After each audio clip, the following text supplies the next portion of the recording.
Bonjour et bienvenue sur Un jour un rêve. Aujourd'hui, on récupère la nouvelle voiture. Et on va en parler bien sûr. Et on récupère ça où? Eh bien simplement chez Living Racing à Genève.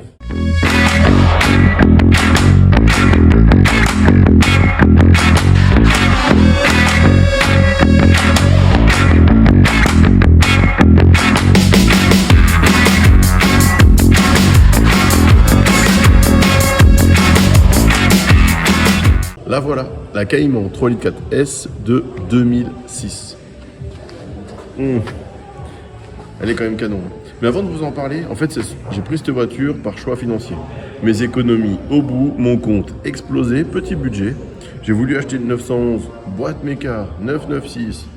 Mais franchement, là, en un an, la cote, elle est passée de 20 000 balles à 30 000 balles avec 200 000 km. Donc, j'ai simplement plus le budget. Une fois que ça dépasse 20 000, de toute façon, j'ai plus le budget. Je suis déjà très content d'avoir trouvé la 3 litres 4S, Cayman. Pareil, les 3 litres 4, il n'y en a plus. En tout cas, dans ces budgets-là, c'est les miens. Il y a des 2 litres 7, sans problème, qui sont sûrement superbes. Mais moi, je voulais la 3 litres 4. Et je voulais la version S parce que, comme vous le savez, j'aime le circuit, j'aime le track day. Et elle va servir à ça. Elle va servir tous les jours. Elle va servir au track day, tous les jours. Au track day, tous les jours. Ah oui, le pas. Parce que chez Porsche, on dit toujours qu'on va chercher le pas, qu'on va au circuit et qu'on va travailler avec.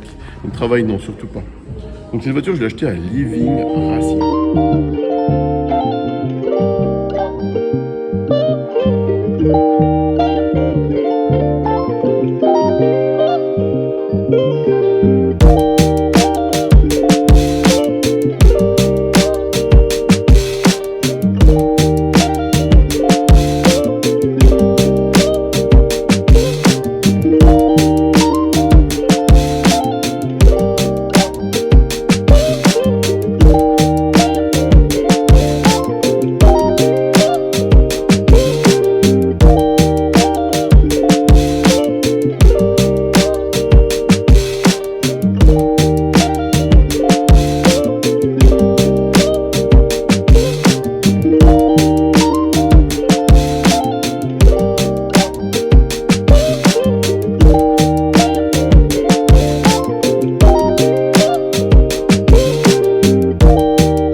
Une équipe franchement formidable.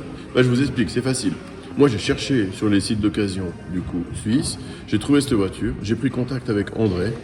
André m'a dit, écoute, tu peux passer samedi. Je suis passé le samedi, je suis arrivé. Accueil café, accueil sourire, accueil la voiture, elle était prête. Je sais pas si vous savez, mais il y a tellement de garages où on va et on arrive au rendez-vous qu'on a pris et il n'y a ni la véhicule de prêt, les mecs ont un peu oublié que tu venais. Bon, là, pas du tout. Là, t'arrives, c'est une entreprise sérieuse, t'es pris en compte, t'as le café, t'as le sourire, t'as la caisse devant toi. Elle était en train de chauffer, ils avaient mis une batterie neuve pour le jour J. Franchement, royal.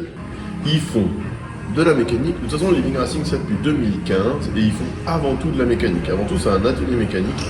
Sauf que leur sérieux a fait qu'ils ont commencé à vendre des voitures et puis on en est aujourd'hui à un stade où il y a tous les modèles, mais que de l'exclusif de la voiture qui est franchement incroyable. Ils font aussi la préparation circuit, ça nous intéresse. Qu'est-ce qu'ils font d'autre? De la moto, de la mécanique, de la voiture, du detailing. Ils font aussi du gardiennage parce qu'ils ont de l'espace. Puis surtout que les grosses voitures, ils connaissent et on ne peut jamais confier sa grosse voiture, son bébé à n'importe qui. Donc là, c'est la bonne adresse.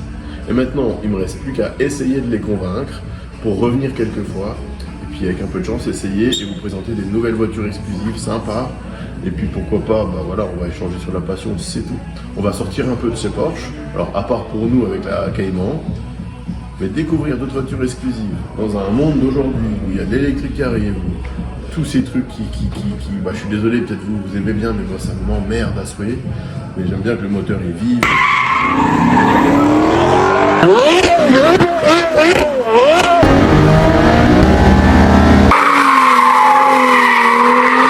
Que la voiture elle vive, qu'il y ait du bruit, qu'il y ait du son, et surtout des voitures d'époque, avec une histoire, avec une exclusivité, avec aujourd'hui la moindre voiture, elle est à un prix de fou en occasion. Donc je sais pas ça va baisser, ça va monter. Donc quand on a ici accès à des voitures qui sont cliniques, ça nous donne qu'une envie, c'est les essayer. D'ailleurs, je vais vous montrer un petit truc. Alors là, on est sur une Supra. Supra, c'est quoi la particularité? C'est le 2JZ. Vous avez tous vu Fast and Furious. C'est ça qui l'a rendu réputé, mais surtout c'est le moteur qui peut encaisser mais jusqu'à 1500 chevaux sans broncher. Qualité japonaise. Et à l'époque, la qualité, c'était vraiment le maître mot. Mais regardez-moi cet échappement. Tu vois mon poing? Il est énorme. Et à la différence de tous les échappements qui sont énormes en sortie de voiture, comme on peut voir souvent, viens voir plus près. Ce gros truc là, il est gros, je sais pas si vous arrivez à vous rendre compte, mais il est gros jusqu'au bout. Cette voiture a une préparation, elle a aussi un seul turbo, puisqu'à la base c'est 2 turbos. Elle fait, il me semble, plus de 600 chevaux. Ouais, là je suis obligé de te mettre la pause. J'allais faire le blabla, du partage, mets des likes, mets des commentaires, mais stop. À un moment donné, le garage il est magnifique, on veut en voir plus. Donc franchement, si toi aussi comme moi, t'as kiffé, eh ben, mets vraiment des commentaires comme quoi tu veux en voir plus, mets les voitures que t'aimerais voir. Et puis franchement, partage la vidéo avec bien d'autres. Plus il y aura de vues, plus ils vont être contents, plus nous aussi vont nous laisser la possibilité de voir leurs petites pépites.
Il me reste plus maintenant qu'à l'apprivoiser, la découvrir, rentrer chez moi. Je sais qu'on n'en a pas parlé beaucoup dans l'épisode. L'idée était de vous montrer laquelle on allait prendre, vous montrer le lieu qui est franchement unique, mais qui est juste incroyable et que je voulais absolument vous partager avec vous. Il ne me reste plus qu'à la démarrer, partir, et moi je vous dis à bientôt pour un prochain épisode où on en parlera beaucoup plus. C'est promis.